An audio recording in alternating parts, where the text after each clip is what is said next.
여러분 안녕하십니까? 백운기입니다. 피습을 당한 이재명 대표가 차츰 회복되고 있다는 소식이 전해졌습니다. 천만 다행입니다. 범행을 저지른 김 씨의 성향을 놓고 한때 국힘 당원이었다느니 지금은 민주당원이라느니 여러 가지 얘기가 나옵니다만 철저한 사전 계획을 세워서 범행한 정황이 뚜렷한 만큼 범행 동기, 공범 여부 등 모든 의혹이 낱낱이 밝혀져야 할 것입니다. 이번 사건을 보면서 우리 사회를 분노와 증오의 구판으로 끌고 간 세력을 비판했는데요. 그에 못지않게 비판받아야 할 부분은 일부 극우 유튜버들의 음모론과 가짜 뉴스 등입니다. 나무젓가락으로 찔렸는데 쇼하는 것이다. 자작극이다. 이따위 내용을 옮기면서 시청자들을 자극하는데 도대체 무엇을 노리는 겁니까? 윤석열 대통령은 또 이런 사람들만 만난다. 그런 얘기도 있는데 정말 이 나라가 어디로 가고 있는지 걱정이 태산입니다. 백운계 정치 1번지 출발합니다.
네, 한 편의 작품을 본 것 같습니다. 방금 보신 영상 우리 상강뜰님이 제작해서 보내주신 새해 인사인데요. 네, 아주 보면서 지난날 생각하니까 기분이 좀 묘해지는데요.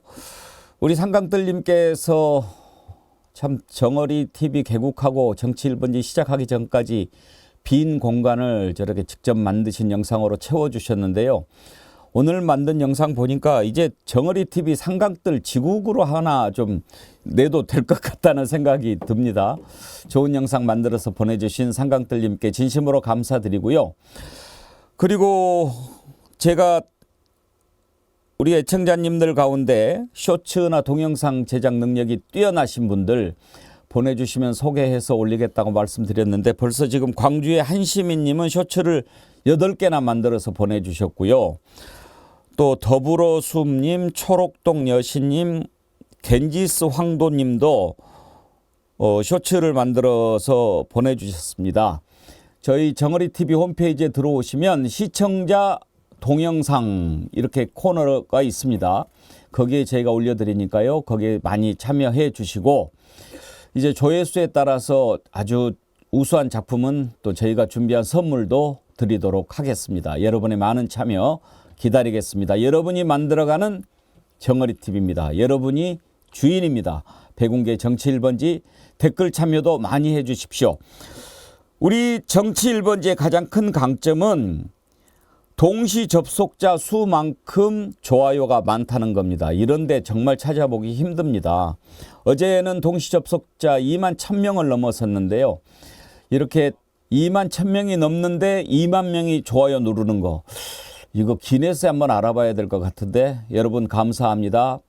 여러분 주변에 구독, 권유 많이 해주시고 좋아요 또 알림 설정해 놓으면 우리 시작할 때 찾아오기가 매우 쉽습니다. 여러분께서 많이 이용해 주시기 바라고요. 가끔 제가 그전에 하던 방송에서 10시 50분에 시작했기 때문에 10시 50분에 왜 시작 안 하냐 이런 글 보내주신 분 계시는데 저희 백운계 정치 1번지는 오전 11시 땡 시작하고 있습니다. 11시에. 그렇지만 10시에 댓글마당 열어놓으니까 들어와서 좋은 얘기 많이 나누시고 제가 가장 자랑하는 게 우리 정치 1번지의 댓글마당입니다. 방송 시작 1시간 전부터 댓글마당에서 이런저런 의견 나누고 나라 걱정하고 또 개인들 간에 그런 의견도 주고받는데 이거 세계 유네스코 문화유산급이라고 제가 여러 번 자랑하지요. 잘 갖고 가주시기 바랍니다. 오늘 함께 하실 네 분 패널 소개하겠습니다. 박원석 전 의원, 이은영 휴먼앤데이터 소장, 장성철 공론센터 소장, 차재원 부산 가톨릭대학교 특임교수 네 분 함께합니다. 어서 오십시오. 안녕하십니까. 반갑습니다. 또 우리 차재원 교수님은 부산 가톨릭대학교 특임교수 오래 하시네요. 네, 오래 장성철 소장은 대구 가톨릭대학교 1년인가 밖에 못했는데. 못한 게 아니라 원래 계약이 1년이었습니다. 근데 여기는 오래 해주잖아요. 실력이 아니, 뛰어나신가? 절박한 거하고 절박하지 않은 사람하고 차이가. 근데 차 교수님 같은 경우에는 언론인도 하셨고 예. 워낙 이제 해박한 지식을 갖고 계시기 때문에 그 대학교에서 이렇게 잡고 계속 함께 하길 바라는데 저 같은 경우에는 그냥 1년 단기간 그냥 또따방이야? 아니 그래도 제가 들었을 때 대구 가톨릭대학교 학생들 아주 좋아하고 저 반응이 좋았다고 자랑하고 싶은 게 들었어요. 뭐냐면요. 예. 강의 평가에서 98.5점, 오. 99점 이렇게 맞았어요. 그래요? 네. 두 번 학생들하고 이렇게 보내본 1년 가장 좋았던 점 어떤 거 꼽으시겠어요? 제 스스로 많이 공부가 되더라고요. 그러니까 사회과학의 이해라는 과목을 가르쳤는데 저도 이제 공부하면서 체계적으로 좀 정리할 수 있어가지고 사회과학에 대해서 과거 이제 1부터 현재까지 해가지고 한 1시간 정도는 그냥 떠들 수 있을 것 같아요. 장 소장님이 그때는 염색 안 했을 때인데 학교 가면은 학생인지 교수인지 잘 못 알아봤겠어요. 감사합니다. 정어리 TV 만세! 우리 이은영 소장님은 출판 기념회 하셨다고요? 네, 어저께 했습니다. 어저께. 네. 예. 어저께. 성황리에 많은 성황리에. 분들이 오셔서 예, 예. 잘했습니다. 어디시죠? 예비후보 등록. 의왕 과천 지역에서 지금 경선 준비하고 있어요. 네. 네. 의왕 과천. 네. 예. 책 제목은 뭡니까? 여론보다 민심 데이터 읽는 여자인데요. 그 여론보다 민심은 이제 노무현 대통령께서 그 대통령 시절에 저한테 메모 지시 내려보내신 내용인 거예요. 그래서 그걸 가지고 책 내용으로 했습니다. 예. 네. 알겠습니다. 네. 저도 한번 구해서 보도록 하겠습니다. 예. 오늘 또 훌륭한 패널들과 함께 백운계 정치 1번지 잘 꾸며가 보겠습니다. 이재명 대표 지금 중환자실에서 일반 병실로 옮겨졌다고 하고요. 회복 잘 되고 있다는 소식이 전해졌습니다. 참 천만 다행이다 그런 생각이 들고요. 오늘 오전 11시 반 잠시 후에 서울대병원에서 집도의가 직접 경과를 설명할 예정이라고 합니다. 상태와 치료 경과 언론에 브리핑을 한다고 하는데 그동안은 민주당의 영입 인재죠. 흉부외과 전문의 출신 강창의 전 대한의사협회 상근 부회장이 이재명 대표 용태를 설명을 했는데 이제 집도의가 직접 설명을 하니까 더 자세한 내용 우리 국민들이 알 수 있을 것 같습니다. 그동안에 여러 가지 얘기들이 나왔는데 처음엔 뭐 1cm 열상이다 이런 얘기가 나와서 지지자들이 좀 분노하기도 했습니다. 열상과 자상은 다르죠. 열상은 약간 뭐 긁힌 정도 이런 건데 굳이 그렇게 표현할 필요가 뭐가 있습니까? 더군다나 큰 수술을 하지 않았습니까? 안에 있는 경정맥 그 조직까지도 수술을 한 그런 큰 사고였는데도 굳이 그렇게 표현할 필요는 없겠지요. 어떤 의도가 있어 보이는데 오늘 집도의 발표 전에 어제 강청희 대한의사협회 상근 부회장이 기자들에게 설명한 내용을 먼저 들어보겠습니다. 일각에서 목 부위 1cm 열상이라고 보도되고 있는데 이는 명백한 가짜뉴스입니다. 열상은 피부 상처를 말하는 것입니다. 반면에 환자에게서는 피부를 지나 좌측 흉쇄 유돌근, 즉 피하 지방 및 근육층을 모두 관통해서 내경 정맥의 9mm 이상의 깊은 상처, 즉 자상이 확인되었습니다. 내경 정맥 둘레의 60%가 손상된 심각한 부상입니다. 특히 애초에 알려진 바와 달리 경정맥 출혈뿐만 아니라 관통된 근육층에 분포하는 경동맥의 작은 혈관들에서도 다수의 활동성 출혈이 확인되어 헤모클립이라는 지혈 도구로 지혈하였습니다. 환자는 회복하고 있으나 당분간 절대적 안정이 필요한 상황입니다. 수술 후에 중환자실에서 약간의 물만 드시고 있고 항생제와 진통제 등 회복을 위한 약물을 정맥 투여하고 있습니다. 오늘 아침에 의료진이 실시한 각종 지표 검사는 양호한 편입니다. 이재명 대표는 초기에 매우 위중한 상태에 놓였었고 천운히 목숨을 살렸다고 해도 과언이 아닐 것입니다. 특히 단식 이후에 많은 양의 출혈이 발생했기 때문에 중요 장기에 대한 후유증이 우려되어 향후 예후 관찰이 더욱 필요합니다. 예, 오늘 11시 반에 이제 집도의가 설명을 하면 좀 더 자세한 내용을 알 수 있을 것 같습니다. 박원석 의원. 네, 그렇겠죠. 서울대병원에서 왜 브리핑을 빨리 안 하냐. 글쎄요. 이런 지적도 좀 있었는데 아마 서울대병원 측도 상당히 부담이 있었을 거예요. 워낙에 이제 야당 대표의 이런 사고였기 때문에 관심이 집중되는 상황이고. 그래서 어제 아마 저 강창희 그 흉부외과 전문의 새로 영입되신 분인 것 같은데 저분이 아마 이 개인정보 열람에 대한 동의를 받고 수술 기록이나 이런 걸 본 것 같아요. 그걸 보고 나서 브리핑한 거여서 뭐 전문가적 소견으로 맞는 얘기를 한 게 아닌가 싶고 초기에 119 구급대에서 아마 열상이다 이런 표현이 나왔던 것 같아요. 그래서 민주당 쪽에서는 무슨 정치적 의도, 축소의 의도를 가지고 그런 표현을 한 거 아니야 이런 지적을 하는데 뭐 축소의 의도가 있었다기보다는 어쨌든 부적절한 표현이었던 건 맞는 것 같아요. 흉기에 의해서 찔렸는데 열상은 아니죠. 열상은 그냥 피부가 조금 이렇게 긁힌 게 예. 열상인데 그건 잘못된 표현인 것만은 분명하고 아무튼 천만다행입니다. 예, 그러게요. 그리고 회복이 되고 있다니까는 예. 뭐 쾌유 하시기를 바라겠고요. 다만 이 범행을 둘러싸고 그 다시는 일어나서는 안 될 그런 이제 불행한 사건인데 이에 대해서 여러 가지 정치적 해석들이 지금 여과되지 않고 나오는 것 같습니다. 그런 건 좀 지양해야 되지 않을까 싶어요. 그 문제 좀 오늘 저희가 따로 짚어보려고 하는데 정확한 성함이 강청희더라고요. 우리가 옛날에 강창희 국회 부의장 생각이 나가지고 헷갈렸는데 네. 국회의장 강청희 했습니다. 국회의장 했습니다. 국회의장. 부의장도 하고 의장도 하고 그러셨던가요? 모르겠습니다. 하여튼 예. 의장은 했습니다. 국회의장. 예. 그 오늘 서울대병원 발표 내용이 나오면 저희가 좀 전해드리겠습니다만 주로 어떤 내용들이 담겨 있을까요, 차지영 교수 보시면? 글쎄요. 아무래도 앞서 말씀하신 것처럼 지금 그러니까 내경정맥 둘레에 60% 손상됐다는 게 어제 아까 강청희 네.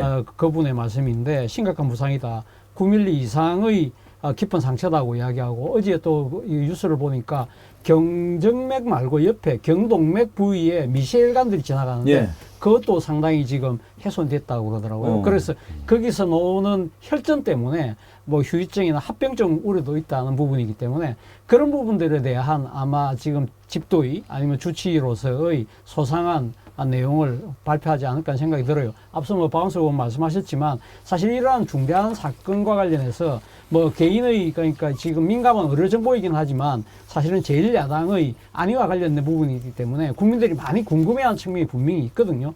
그렇다고 한다면 진즉에 서울대병원에서 사실은 이렇게 공개적으로 좀 그 브리핑을 할 필요가 있지 않나 하는 생각이 드는데 아무튼 지금 뭐 이 중환자실에서 어제 일반 환자실로 일반 병실로 옮겼다고 그러니까 아마 상당히 위중한 상황, 급한 상황 일단 좀 고비는 지난 것 같고요. 향후 앞으로 언제 회복이 될지 이런 부분들에 대해서 많은 분들이 궁금해하는데 향후 지금 여러 가지 경과나 또 이 지금 그런 부분들에 대해서 아마 오늘 주치의가 설명이 있지 않을까 하는 생각이 듭니다. 이은영 소장님, 우리가 이제 경정맥, 경동맥 그러잖아요. 네. 그런데 그게 뭐 바로 옆에 붙어 있는 거 아닙니까? 만약에 경동맥을 다쳤다면 그건 정말 치명적일 수 있는 건데 그래서 천운이 살렸다. 네네. 그렇게 얘기를 하더라고요. 어제 그 기사들 보니까 이재명 살렸다 기사 많이 나왔는데 그 각도 여러 각도에서 찍은 그 영상들이 지금 굉장히 많이 올라와 있잖아 인스타 같은데 근데 이 가해자인 이분이 그 목을 정확하게 겨냥을 했고 어느 각도에서 보면 이게 이렇게 뛰어 올라 점핑을 해서 이렇게 내리 예. 찍었다라고 저는 영상을 못 보겠더라고요. 그래서 그렇게 얘기를 하시는데 저희는 이제 봤어요. 그리고 네. 맨 처음에는 여과 없이 막 이렇게 나가는데 우리 시청자들 보시기에 너무 충격적일 것 같아서 네.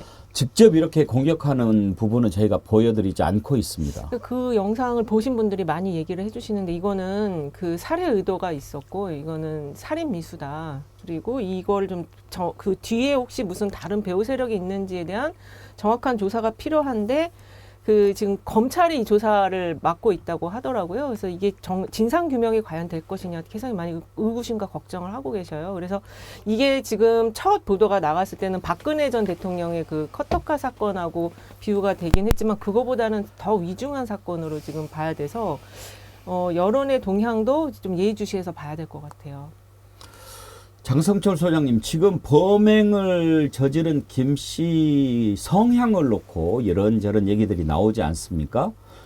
그런데 뭐 이제 국민의힘 당원이었다가 지금은 뭐 민주당이다 이런 얘기도 나오고 각 당에서는 뭐 애매하게 지금 이야기를 하더라고요. 뭐 확인해보고 있다, 잘 모르겠다, 뭐 이름은 같은 사람이 있는데 봐야 한다 그렇게 하고 또 뭐 조카의 증언으로 태극기 집회도 참석한 것 같다 이런 게 나오는데 경찰도 그런 걸 좀 빨리 밝혀주는 게 좋겠어요. 그렇죠. 당에서는 상당히 좀 곤란하고 난감할 거예요. 하지만 언론 보도를 보면 어쨌든 국민의힘 전신 정당의 당원이었다가 민주당의 당원이었다라는 것이 어느 정도 좀 일반화되는 것 같습니다.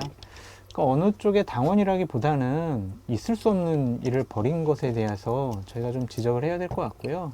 이것이 뭐 어느 당 소속 당원이었으면 정치적인 의도가 있고 없고 이렇게 해석하는 것도 상당히 좀 문제가 있어 보입니다. 그래서 이분 뭐 언론 보도에 의하면은 이분이 계속 나 이재명 정말 싫어해. 그리고 극우 유튜버들 방송들을 보면서 상당히 이재명 당대표에 대한 적개심이 좀 많았던 것 같아요. 그 사전에 뭐 어디 울산도 가보고 다른 지역에 가서 범행을 노려봤다 뭐 이런 보도까지 나오고 있는데요. 정말 대단히 충격적이고 잘못된 일이라서 제가 우려스러운 거는 지금 총선을 앞두고 양쪽 지지 세력들이 되게 날카로워져 있거든요. 예.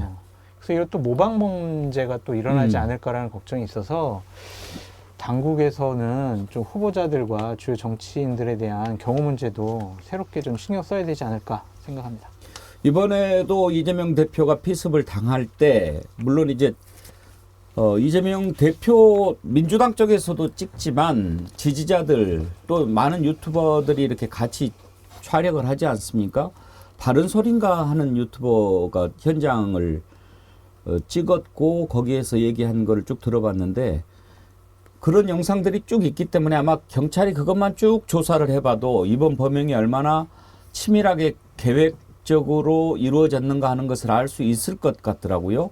그 전에 다른 영상들 보니까 이렇게 머리에 파란색 그 모자 왕관 그거 쓰고 다른 데서도 여러 번 포착된 게 나오더라고요.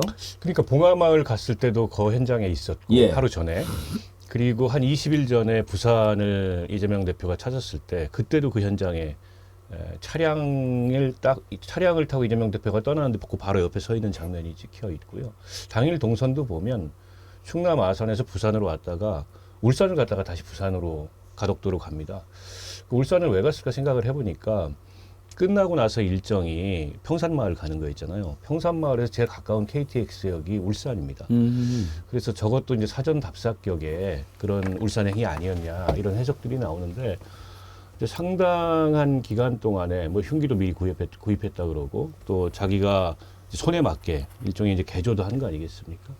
이제 계획된 범죄인 것만은 분명하고 정신 이상자의 우발적 범행과는 좀 다른 것 같아요. 그러니까요. 우발적인 것 같지는 않아 보여요. 그리고 지금, 본인도 어쨌든 살인의 고의를 자백했다고 하고 뭐 범행 동기가 그럼 구체적으로 뭐냐 이건 아직 이제 수사 결과가 안 나오고 있는데 일종의 증오 범죄 같습니다. 다만 이제 왜 그런 증오에까지 이르게 됐는지 그에 대해서는 좀 더 구체적으로 밝혀질 필요가 있습니다만 그래서 굉장히 사실은 이게 이제 우리 정치에 그런 어떤 대결과 뭐 혐오, 증오가 팽배해 있는 한 단면을 보여주는 게 아닌가 싶어서 대단히 좀 씁쓸합니다. 우리 지금 댓글 보내주신 분들 글을 보면 테리 공구님 살짝 점프하면서 체중 실어서 찌른 자세를 보면 즉흥적이 아닌 오랫동안 연습한 흔적입니다. 아즈라엘님 연습도 많이 한 듯 보여요. 전혀 주저하지 않아요. 그런 의견을 주셨는데 그래요. 차재원 교수님 저도 보면 네. 그 정확히 자기가 공격하겠다고 하는 부위를 노리고 가까이 근접해서 공격하는 걸 알 수가 있고 네. 또 여러 장소에서 목격이 됐다. 이건 절대 우발적인 범행이라고 볼 수 없는 정황들이지 않습니까? 그렇죠. 앞서 뭐 흉기 말씀하셨지만 등산용 칼을 구입해서 그 칼 자루를 빼고 거기다가 테이프를 감았다는 거죠. 개조까지 한 거 아닙니까? 예, 개조까지 한 이유는 뭐겠습니까? 그러니까 흉기가 드러나지 않도록 나름대로 준비를 한 것이죠. 그런 것들을 보면 상당히 계획 범죄라는 생각이 들고 저는 또 한편으로는요. 사실 지금 경찰은 배우가 없다고 이야기하지만 저는 배우 문제도 경찰이 다시 한번 살펴볼 필요가 있다. 아까 박원석 의원 말씀하신 것처럼 그 전날 통도사역, 그러니까 지금 울산역을 이제 통도사역이라고 부르는데 그 근처가 바로 평산마을이 있기 때문에 그러는데 그 전날 또 봉화마을에서도 목격이 됐어요. 그렇다면 그 거리가 상당히 멀어요. 그러니까 일본 그 양반은 지금 대중교통을 타고 다녔다는 이야기거든요. 그렇게 이동하기가 쉽지 않다는 거예요. 그리고 또 그 다음 날이 10시 반쯤에 지금 그 가덕도에서 그 상황이 벌어졌잖아요. 그 가덕도까지 가기가요 쉽지 않습니다. 부산 도심에서 가덕도 대중교통 타고 가면 좋게 한 2시간 반 정도 걸릴 거예요. 그리고 거기가 대학마을이라는 곳인데 사실은 이 가덕도에서 거제도 가는 도로가 거가대교라는 게 있잖아요. 네. 그거는 진짜 일반 그 자가 승용차를 갖고 있는 사람들은 쉽게 갈 수 있지만 그렇지 않고 그 자가 승용차가 있는 사람도 대학마을까지 내려가려면 그 길을 잘 몰라요. 그렇기 때문에 그런 부분들을 그러면 이분은 가면 그 상당한 그러니까 대중교통을 이용했다고 한다면 그렇게 신속하게 이렇게 다닌다는 것 자체가 쉽지 않다. 본인이 만약에 평산마을까지 다녀왔으면 만약에 그 대학마을에서 자신이 의도했던 공격을 못했다고 하면 평산마을을 그럼 어떻게 쫓아갔을까? 예. 그렇다고 한다면 누군가 배우가 있는 거 아닐까? 라는 것이 합리적인 의심이라는 거죠. 그렇기 때문에 경찰이 배우가 없다고 단정을 한 부분에 대해서는 좀 더 들여다볼 필요가 있다는 게 제 생각입니다. 예.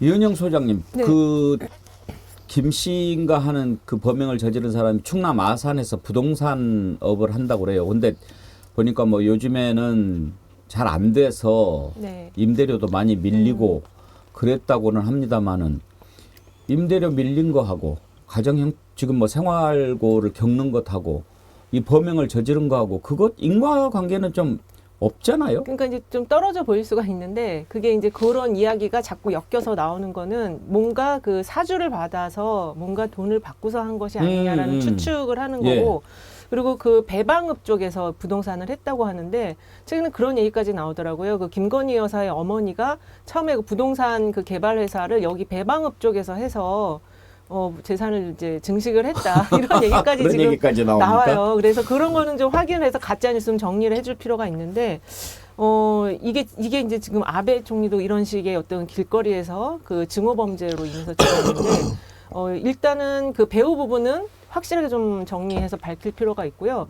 그다음에 이재명 대표가 그 경호팀이 없었다는 얘기가 있어요. 그래서 그 부분도 지금 서열 국가서열료는 8위에 해당하는데 좀 너무 당대표의 경호나 신변에 대한 거를 너무 방치해 놓은 것이 아닌가 그런 지적도 지금 같이 나옵니다. 그런데 지금 법상으로는 장성철 소장님, 선거 기간에 들어가면 그런 게 지원이 되지만 현재 뭐 선거 전에는 각자 하는 수밖에 없다고 없어요. 그러더라고요. 그래서 저희 당대표 할 때도 그냥 청년 당원들 예. 아니면 그냥 당의 당직자들 그냥 이런 분들이 주위에서 그냥 함께 다녔었지. 자발적으로 네, 특별히 뭐 경호팀을 운영하고 그러지는 않았었습니다. 당 자체에서 꾸릴 수는 없습니까? 비용이 들어가니까요. 그거는 뭐 알아서 꾸리면 되겠죠. 예. 그런데 대중 접촉을 많이 해야 되는 정치인, 특히 야당 지도자가 경호팀이 쭉 옆에 한 3-4명, 4-5명이 서가지고 대중 접촉을 좀 차단을 하거나 아니면 거리를 두고 한다라는 거는 정치인으로서는 받아들이기가 좀 쉽지 않을 것 같아요. 옛날에 김대중 대통령 이제 그 대통령 되기 전에 야당 지도자로 이렇게 많이 돌아다니고 그러지 않았습니까? 유세할 때 그때 네. 보면 일단 가신그룹은 완전 인간 방패를 네, 만들어서 네. 몸으로 그렇게 보호를 했고 또 주변에 이제 무술을 한 네. 젊은 맞아요. 친구들이 이제 경호팀으로 아예 수행을 했거든요. 나중에 이제 정권 잡고 그런 분들이 행정관도 되고 막 또 네. 정무 쪽으로도 들어가고 그래서 말도 나기는 했습니다만 뭐 태권도 했다고 어떻게 뭐 그런데 경호실장이 역할했던 분이 김옥두 전 의원 아니셨어요? 거기도 이제 하셨고 수행을 했는데 네. 예, 또 그러니까 경호팀이 따로 있는데 경호팀을 떠나서 정말 측근 가신 그룹들은 선상님의 목숨은 내가 지킨다 뭐 완전 그런 자세였죠. 아니 그런 분들이 정무를 하는 게 틀리지 않습니다. 정식으로 무술을 전공하신 분들. 정무. 아니 그 김대중 대통령님은 그 유도대학 나오신 진짜 정식으로 무술을 하신 분들이 청년국 소속으로 해서 예. 그 경호를 하셨어요. 안전하게. 이게 참 이번에도 경호 강화 얘기가 나오는데 딜레마입니다. 왜냐하면 정치인들이라는 사람들이 모든 갈등의 한복판에 서 있을 수밖에 예, 없어요. 예. 근데 대중적으로 숨을 수가 없는 직업입니다. 그 경호가 너무 과하면 사실은 특히 선거 때 대중 접촉을 할 수가 없잖아요. 그러니까 대통령 선거처럼 공식 후보가 되면 경찰의 경호 인력이 근접 경호에 파견되는 경우는 있어도 총선이나 이런 선거 앞두고서 뭐 정당 대표라 그래가지고 전담 경호팀이 구성되거나 근접 경호를 하지 않거든요. 근데 그거를 한다고 우리가 가정을 해보면 그것도 이상해요. 아니 한 사람이라도 더 만나야 되는 직업이 정치인이고 그 과정에서 다소 위험에 노출되더라도 그걸 감수해야 되는 측면이 있는데 아예 뭐 정치인이 이런 갈등을 다루지 않는다면 모르는데 갈등을 다루는 게 직업이다 보니까는 어쩔 수 없는 이 숙명적인 그런 위험에 노출되는 측면이 있는데 근데 이제 이렇게 이 일종의 이제 증오 범죄 같은 게 비단 정치 영역에서뿐만이 아니고 우리 사회에 많이 일어나고 있잖아요. 그렇기 때문에 더더욱 조금 이제 앞으로 위험성이 커지지 않을까 그런 점이 우려되죠. 지금 예비 후보가 엄청 많이 돌아다니는데 혼자서 다니는 후보들도 많아요. 많죠. 그래서 네. 지금 이게 모방 범죄가 각별히 더 신경을 많이 써야 될 대목이에요. 아니, 실제 저희도 선거 때 보면 예. 그 뭐 위협까지는 아니지만 그 뭐 욕을 한다든지 뭐 이런 분들이 꽤 있어요. 그럼 뭐 어떡합니까? 욕을 먹어야지 후보가. 저도 막 정권 비판을 많이 하다 보니까 페북 뭐 메신저 같은 걸로 뭐 가만 안 두겠다, 죽이겠다 막 그러한 협박을 많이 받았어요. 저도 경호팀을 해야 되나. 1987년 대선할 때 그때 그러니까 직선제가 부활됐잖아요. 그러면서 그때 이 그 대선 후보에 대한 경찰 경호 붙이는 부분이 부활이 됐거든요. 그때 김종필 후보가 한 이야기가 있어요. 임명은 제천이다. 나는 붙이지 마라. 나는 바로 국민들하고 만나겠다. 그렇게 해서 김종필 당시 신민주 공화당 후보는 경호를 물리쳤어요.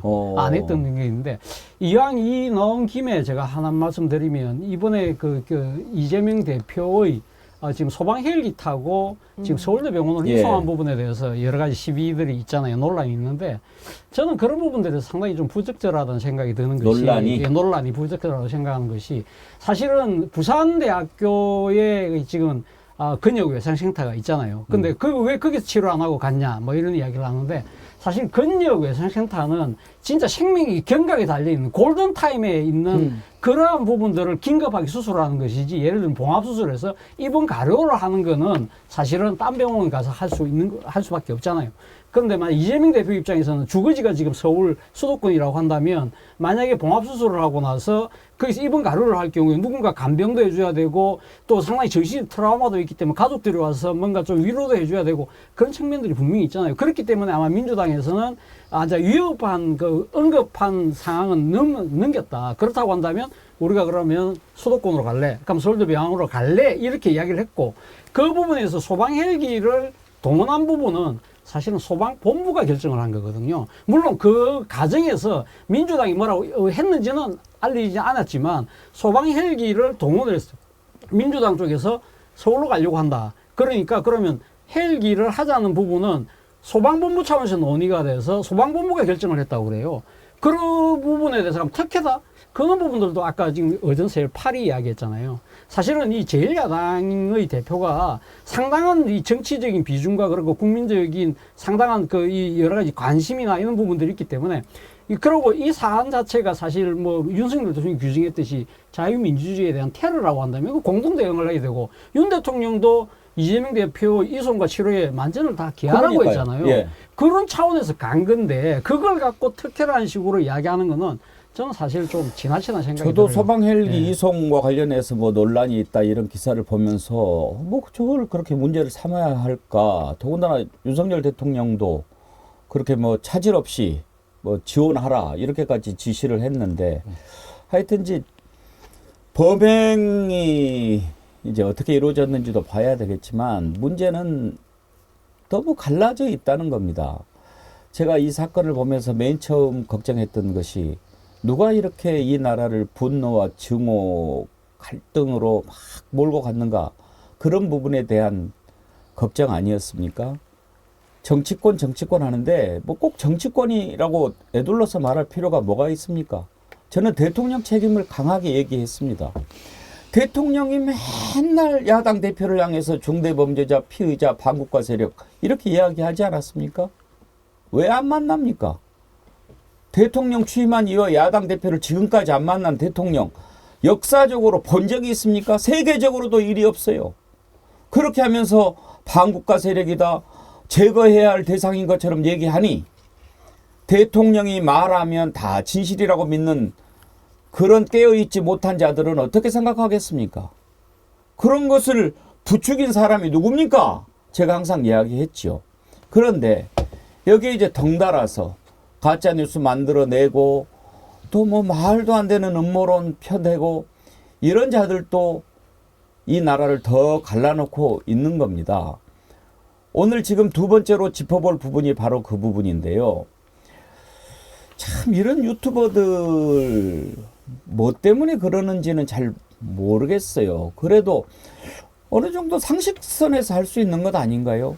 지금 사실로 다 드러나고 있죠. 오늘 이제 뭐 집도의가 직접 발표하면 그때는 믿으려나요? 분명히 그렇게 흉기로 찔려서 피를 흘리고 병원에 가서 수술까지 했는데도 일부 유튜버들 나무젓가락으로 찔렸다는데 쇼하고 자빠졌네 이런 얘기를 합니까? 인간입니까? 그 관련된 내용을 한번 좀 들어보시죠. 가짜 칼로 찌르고 피를 어떻게 묻혀서 할 수도 있는 거니까. 이재명 지지율이 지금 떨어지고 있어요. 한동훈 비대위원장 지금 대통령 후보로서도 어떻게 치고 올라왔어요. 그냥 압박인 거예요. 여기는 워낙에 자작나무 사건이 많아가지고 이게 설사 만약에 이게 진짜라손 치더라도 여론이 어때요? 얘는 이게 딱 터지는 순간 다들 이거 자작나무 아니야? 자작을 자작나무라고 그러는 모양인데 자작나무 함부로 쓰지 마세요. 우리 애청자 자작나무님 들으면은 그 화납니다. 얼마나 아름다운 이름을 저기다 갖다 대고 있어요. 자, 근데 박원석 의원님 네. 어떻게 저런 얘기를 합니까? 글쎄, 뭐 논평할 가치가 없는 얘기이고요.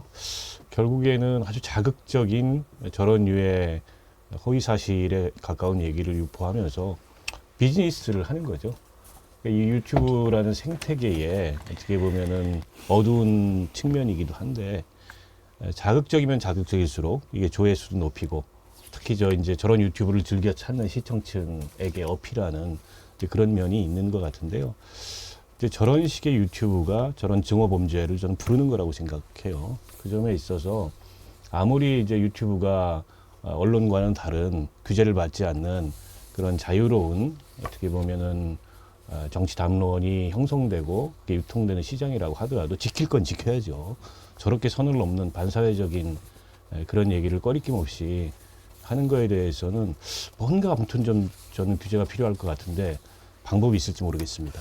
장성철 소장님, 저 따위로 하면 돈이 됩니까? 돈이 되겠죠. 돈과 대접받는 것 때문에 저렇게 말도 안 되는 주장을 하는 것으로 보여지고요. 대접이라면 무슨 대접을 받습니까? 저분들 그 윤석열 대통령이나 보수파를 아주 강하게 지지하는 분들 있잖아요. 어떤 집회 나가보면 볼 수 있잖아요. 거기 가면 영웅이에요, 영웅. 저기서.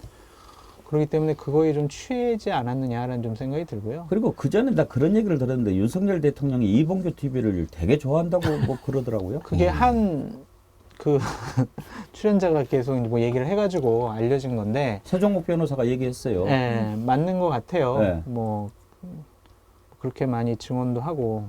같이 밥도 먹었다 그러던데. 네, 그 얘기도 좀 들었는데. 하여간 그러니까 대통령이 좋아하시는 방송이고 그 방송에서 상대 당, 그러니까 야당, 뭐 이재명 당대표에 대해서 험한 말을 하면 당연히 그거를 보는 적극적인 지지층에서는 환호도 하고 슈퍼챗도 많이 받을 거고 또한 구독자도 늘어나고 그런 것들이 좀 악순환되지 않았느냐라는 좀 생각이 드는데요. 아, 정말 이게 유튜브의 생태계를 너무 오염시키는 행동들이 아닌가라는 좀 생각이 듭니다. 말도 안 되는 일이 벌어지고 있어요.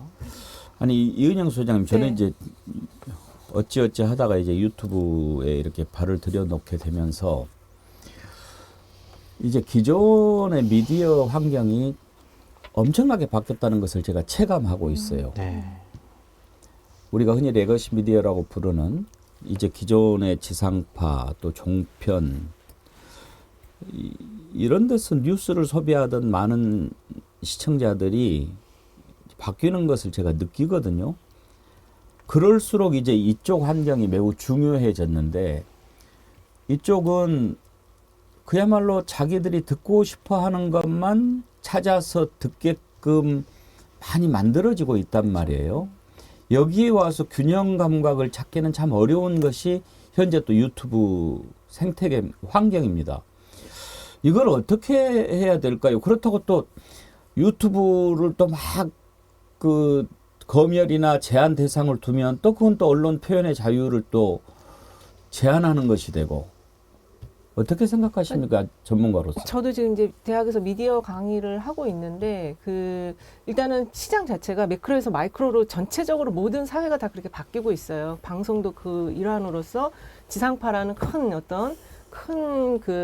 매체들이 이제 다 쪼개지는 그런 상황인데 결론은 그 공론을 통해서 자정력을 더 키워야 되거든요. 근데 사실 이제 대통령이라든지 이렇게 유명한 셀럽형 정치인들이 이제 그렇게 지금 바뀌고 있는데 이런 분들이 어느 특정 매체를 이용한다 또는 그 매체와 특별하게 인터뷰를 한다 이렇게 되면은 편향성이 더 강화가 되는 거죠. 그래서 정치인들이 이제 그런 속에서 균형을 맞춰줘야 되는 사람인데 야당 대표는 만나지 않고 이런 이봉규 TV나 이런 걸 봤다 하더라 이렇게 되면은 이제 그 지지층이 다 글로 몰리게 되는 거예요. 근데 그렇게 되면은 그 사람은 결국 돈과 부나 명예 다 갖게 되는 거거든요.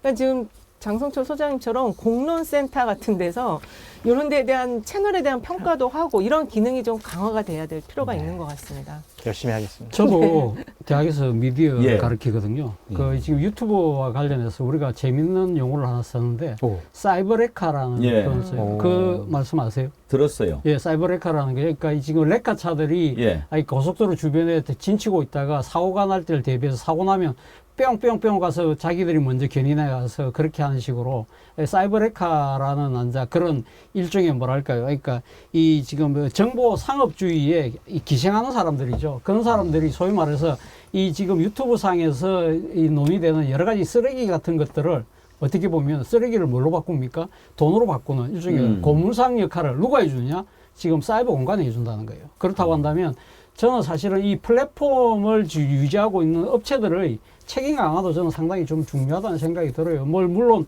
지금 유튜브 같은 경우도 노란 딱지인가요? 딱지 붙이고 한다지만 이런 부분들에 대해서도 좀 이 지금 플랫폼을 운영하고 있는 업체 측의 자발적인 좀 규제 이런 부분들이 상당히 좀 필요하지 않을까 생각이 들어요. 저는 저런 모습 보니까 좀 사람들이 잔인하다는 좀 생각이 들어요. 그러니까 이재명 당대표에 대해서 일관되게 지속적으로 강하게 비판한 사람 저는 저라고 생각을 하거든요. 그렇더라도 지금 목숨을 위협받은 그 상황인데 그거를 조작이다 자작이다 뭐 헬기 타는 거 이런 거 어디서 수술받고 치료받는 것을 비판하는 거가 과연 인간이 할 도리인가. 그러니까 정치를 떠나서 이건 인성의 문제가 아닌가라는 생각이 들어요. 돈이 그렇게 중요합니까? 그렇게 명예가 저분들이 명예가 있는지 모르겠지만 아니 돈이 중요하다고 해도 네. 정당하게 돈을 벌어야지 저런 저분들은 식으로 정당하다고 생각을 하는 거예요. 이재명 당대표 인간이 아닌 거죠 그런 것들은. 아니 저도 그 동의를 하는데 그러니까 저런 모습들에 환호하는 분들도 참 안 그랬으면 좋겠다라는 생각이 있어요. 그러니까 이게 이제 공론장의 자정 능력이라는 게 어쨌든 우리 시민사회 관점에서 굉장히 중요한 요소인데 저는 기술적으로도 이 문제 접근을 좀 해야 된다고 봅니다. 유튜브에서 네, 결국에는 이 이제 알고리즘이 그런 확증 편향을 강화시키는 방향으로 설계되어 있는데 이게 어쩔 수 없는 게 아니고 그 알고리즘을 다르게 설계할 수 있는 거예요. 네. 그러니까 지금 유튜브에서는 평화를 검색해도 결론은 마지막에 가면 전쟁으로 끝나도록 알고리즘이 설계되어 있습니다. 가장 자극적인 단면으로 가장 자극적인 것으로 연결되도록 알고리즘이 설계되어 있고 SNS가 다 그렇거든요.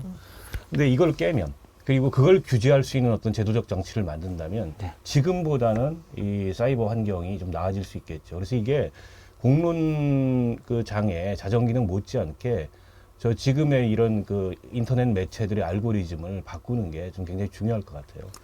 우리가 한때 그 일베, 요즘에도 일베라는 게 있습니까? 있습니다. 설치입니까? 네, 있어요. 예. 있어요. 그 사이트 안 들어가 봐서 모릅니다. 얼마나 우리나라 국민들의 마음을 황폐하게 만들었습니까? 그따위 것들이. 정말 우리가요, 참 정말 마음을 다잡아야 할 때라고 생각합니다. 제가 새해 첫 방송할 때 그런 말씀 드렸죠. 올해 저는 새해 목표를 깨어있자로 잡았습니다. 저한테 주어진 소명이 무엇일까 묵상하면서 새해를 맞았는데요. 저한테 주어진 소명은 이 시대의 불침번이라고 생각했습니다. 제가 먼저 깨어 있어서 정신을 바짝 차려야 우리 함께하는 사람들 깨어 있는데 조금이나마 도움이 되지 않을까 하는 생각에서 깨어 있자로 잡았는데요. 정말 이 시대는 깨어 있어야 합니다. 우리가 깨어 있지 않으면 정의가 무너지고 상식이 이렇게 짓밟히는 이런 세상에 정말 까딱하면 자빠집니다. 캄캄한 바닷속에서 길을 잃어버리면 그 앞에 다가오는 것은 상어 아가리밖에 없습니다. 똘똘 뭉쳐서 함께 해도 정신을 바짝 차리지 않으면 당할 수밖에 없는 그런 현실입니다. 우리가 이럴 때일수록 정말 정신 바짝 차리고 무도한 권력에 맞서서 함께 깨어서 정말 정의와 상식의 새로운 바다 만들어 나가자 하는 말씀 다시 드립니다.